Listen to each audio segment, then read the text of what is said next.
TMD and tinnitus क्या है connection? TMD क्या है? TMD is temporomandibular joint dysfunction.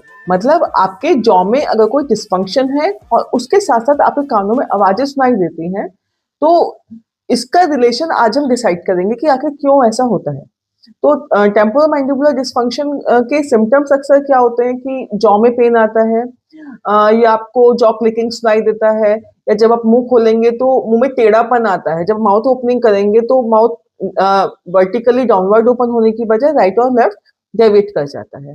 Same with tinnitus में क्या होता है, टिनिटस में अगर बाहर कोई एक्स्ट्रा साउंड भी नहीं है, शोर नहीं है, तो भी आपके कानों में घंटियां बजती हैं, बजिंग सुनाई आवाज आती है, तो उसको बोलते हैं टिनिटस।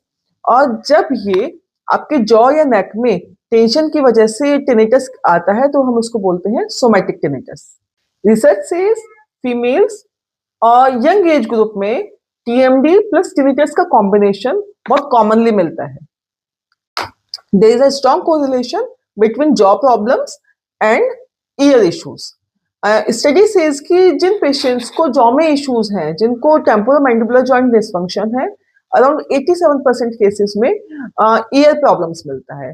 उन ईयर प्रॉब्लम्स में से, उन 87% केसेस में से लगभग 25 to 65% केसेस में टिनिटस मिलता है, and there is a average prevalence rate of around 37%। तो basically we can say there is a jaw issue can be a common trigger point for the tinnitus. हर TMD patient को tinnitus हो ये जरूरी नहीं है। तो इसका मतलब क्या है कि jaw issues plus posture plus nerve irritation that makes a combination effect for the tinnitus। Basically क्या होता है कि जो हमारा जॉ का जॉइंट है, ये जो टेम्पोरोमैंडिबुलर जॉइंट है, this is supplied by the trigeminal nerve, and what happens कि it can also influence, because आपका जॉ का जॉइंट और आपका ईयर बहुत क्लोज है, तो जब आपको कोई भी नर्व इरिटेशन होगा आपके ट्राइजेमिनल नर्व में, it can also influence your auditory pathways. तो दैट मीन्स कि jaw issues can also stimulate your brain stem and also affect your can lead to tinnitus. Some of the structural issues like cervical disc displacements, shallow glenoid fossa, or the temporal bone effect can also lead to tinnitus. कुछ cases में क्या होता है, chewing करने से भी tinnitus aggravate होता है। तो बेसिकली क्या है कि अगर स्ट्रेस है, पेशेंट को एंजाइटी है, डिप्रेशन है, तो दैट मीन्स कि आपका सिम्टम जस्ट डबल हो गया। तो बेसिकली क्या होता है, अगर पेशेंट को डिप्रेशन है, एंजाइटी है, तो जॉ क्लेंचिंग बढ़ जाती है। जॉ क्लेंचिंग बढ़ेगी तो फेशियल मसल का स्ट्रेस बढ़ेगा एंड टिनिटस और ज्यादा नोटिसेबल हो जाएगा।